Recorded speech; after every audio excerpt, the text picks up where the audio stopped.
Hello and welcome back, ladies and gentlemen, to the continuation on my series of The Witcher lore.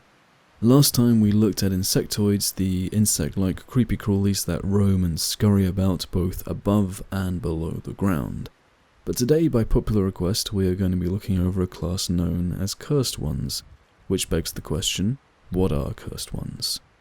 To give you a very simple answer, their name sums them up pretty well. They are the beings that are created or twisted as the result of a curse. Those under such circumstance becoming what they are as the result of magic used against them or simply due to ancient rites, and even the unexplainable. This is a very varied video by nature because besides being cursed, there isn't one particular thing that holds any of these beings together into one group. Appearance-wise and background-wise, they are all very unique and they're all very independent, which means there's not really any kind of sense of a giant group or anything like the insectoids, for instance, or the hybrids. They don't share one particular trait besides being cursed.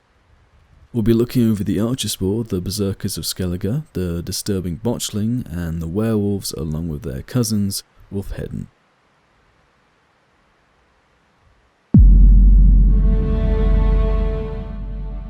Like many things in the world of The Witcher, there are many stories and legends surrounding where things come from and what they are.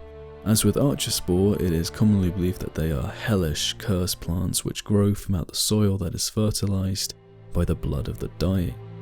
The reason being because they are often found in places that have been the witness to massacres, sacrificial rituals, and bloody murders. Which to me is a very interesting idea when you incorporate elements of a curse to that of natural life, bonding the two together in this way, which within creates a very twisted idea that even the darker of the more magical world can cause even things that are technically neutral and the type of life you'd never think to be affected to become something they were never meant to be. They are very strange things and some might say even beautiful, but either way they are very deadly and should never be taken lightly. There are 4 types that exist, the colour of each one differentiating them from the least to most dangerous, ranking brown at the bottom, to green, to yellow and purple at the top, who are the peak and prime example of just how dangerous these buggers can be.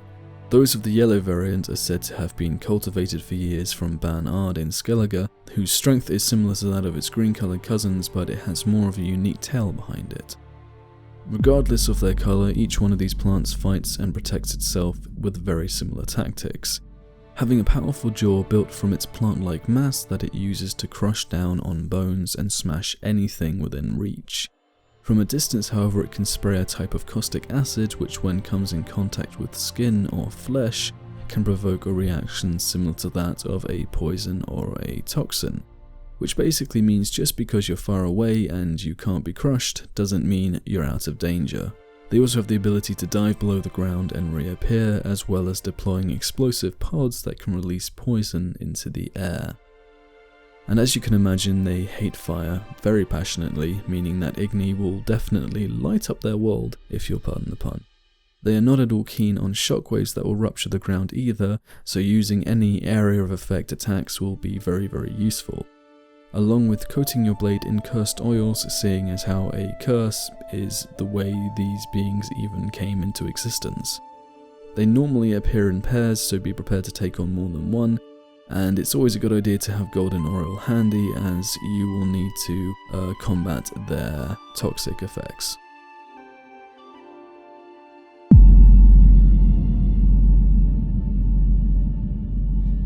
A tale not often believed by most is that of the Berserkers, known as Wildkarls in Skellige. These beings are those that are human warriors that can transform into bears when overwhelmed by battle rage or desperation. Similar to a werewolf, they lose all self-awareness during this state and are driven by a primal bloodlust that must be sated in order for them to return to human form.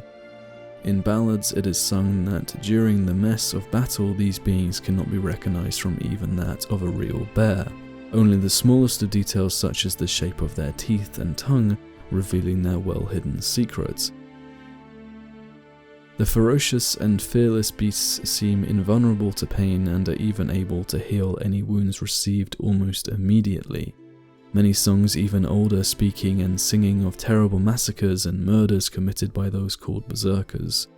They are never to be trifled with and are formidable in battle and are incredibly strong and difficult to take down even with the most skilled swordsmen. Before they give in to their transformation, Berserkers are impossible to distinguish from humans, meaning that while fighting them, a steel sword will work perfectly fine coated in a thick slagger of hangman's venom. However, once they have transformed, a silver sword that has been tainted with cursed oils is a much better option.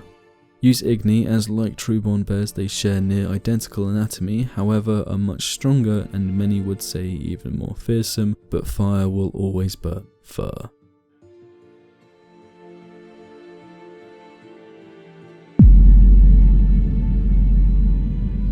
A small disgusting creature is a botchling, looking like that of a deformed fetus created as the result of an improper burial of a stillborn infant. And if that's not enough to make things mildly terrifying, then I'm not sure what is. These things prey on pregnant women while hiding beneath their beds, sapping the mother's strength drop by drop until she is completely defenseless. It will then latch itself onto her and directly feed off her blood, killing both her and the unborn child. Driven by hate, fear and malice, these hideous creatures do such deeds due to their mad, craving hunger. A part that makes this even worse, if it could get any worse, is that the victim to a botchling often goes through many stages before their death. First suffering from troubling dreams, a fever, discomfort and general weakening of the flesh and skin. After a few nights of such things, she is enfeebled and unable to defend herself, and that is when the botchling attacks directly, draining her of blood with sharp long fangs even while she is still awake. Generally a botchling stands around 1.5 feet in height, however, being a monster, when threatened and if sated with blood it can change its form, during which time it grows into a deformed man, hunched over and using its forearms to help it walk, looking similar to that of a ghoul. Stronger and fiercer than imaginable, it will then hurl itself into direct physical combat, snapping at its opponent or attacking them with sharp claws. Besides combat, there is another way the curse of a botchling can be lifted, by transforming it into a Lubicin, a guardian spirit of the hearth that watches over the family it never knew in the house it could never call home. The story of a botchling is tragic to say the least, so many witches may find it better to try and lift the curse this way, rather than trying to take it on in combat. And speaking of combat, if that is inevitable, their ghoul or a ghoul appearance can be fought off. Fighting them should be kept at a distance, as they can cause bleeding once the spikes down their back have grown as they become more and more enraged. Use cursed oils on your blade and axi to help keep them far away from you. Quinn should also be useful, as they can become more and more aggressive the longer the fight continues.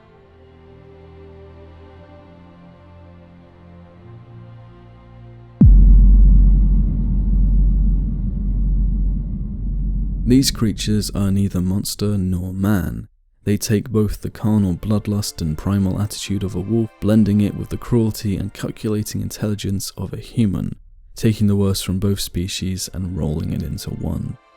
They have no control, even if unwilling, over the transformation, and commonly have no recollection of the bloody events that passed during that time, many unknowingly killing hundreds of people. At night is when the werewolf roams, becoming stronger under the light of a full moon as it hunts alone, more than capable of taking on any rivals. Combined with their savagery is their strength, dexterity, and their ability to heal themselves very quickly. And in addition, if ever a werewolf was to find an adversary that seems stronger or of an equal strength, they have the capacity to call for wolven reinforcements that will help take on its enemy, basically calling for a wolf pack. Their curse can sometimes be lifted, freeing the person without causing any harm to them, but there is no clear or written method that will always work, requiring patience above all else, and considering a werewolf's attitude, patience is not something that comes at an easy price. The ULFHEDINN are a class of werewolf found largely in Skellige. The elder and particularly more dangerous ULFHEDINN are named Urafs. They primarily hunt men and are much stronger than their mainland brethren, the harsh and barren circumstances of the Isles being a large contributor to that. Few daring warriors in Skellige's long history have slain in Ulfhedinn, their legends of victory composed in song, as the Ulfhedinn are faster, stronger, and surprisingly resilient. Like werewolves, Ulfhedinn and their relatives are active at night, more so even during the time when the moon is at its fullest, hunting and prowling about the highlands of Skellige. A good way of dealing with werewolves is to cover your sword in cursed oils along with using a silver bomb to temporarily block the creature's regenerative powers.